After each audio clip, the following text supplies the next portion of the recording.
my entire career I've had a number on my head, and that's how I measure my own success. And I think you are doing yourself a disservice if you're a partner professional and don't have a number on your head. Hi, I'm McKenzie Durman. I work at Bombora, and I currently am the Senior Director of Partnerships. Hi, I'm Brian Jambor. I'm the VP of Partnerships at World Class Partner Programs. I've been doing partnerships for 15 years. Really excited to have this conversation with McKenzie. Something we've talked a lot about here, but I don't think partner teams are focused enough on revenue and their numbers. You are doing yourself a disservice if you're a partner professional and don't have a number on your head. I have this feeling that partnership people just viscerally hate being associated with the revenue department or sales in general. But I don't think that that's the way executives look at partnerships. Executives look at partnerships as, how are we going to drive revenue through this alternate channel? I would probably agree. I mean, right? Like if you have a number on your head, you're meeting it or you're not. Yeah, I mean, that's scary, right? Like think if you're an SDR, if you don't meet your number, you're on a PIP. The next quarter you're fired if you don't,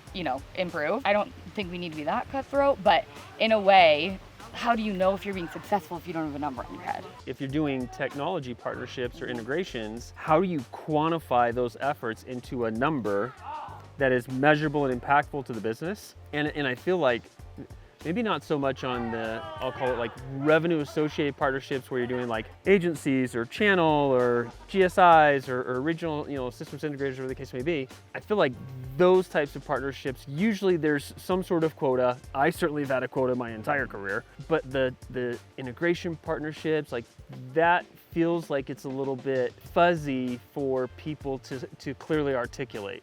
My immediate first thought would be, would we have lost the deal if we didn't have that integration? Like, is that a make or break for people? Very few companies want to consume raw data. They need it to live in the systems their sales and marketing teams live in. So if we don't integrate, like we don't integrate into Dynamics, for example, and so a lot of like financial institutions or a little bit older school industries use Dynamics, and it has been like a break for them.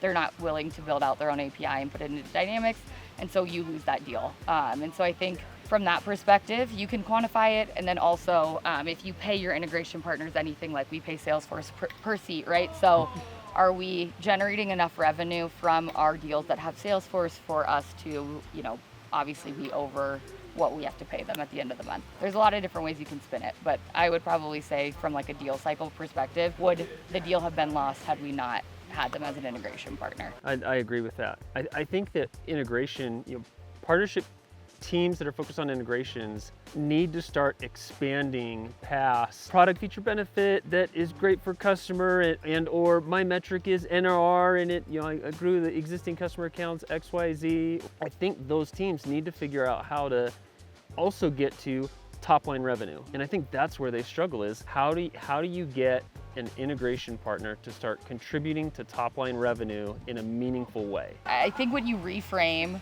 you're thinking on my partner is literally anyone that's making me money versus, I have to create like this grandiose partnership and blah, blah, blah, then it becomes a lot easier, I think, to quantify.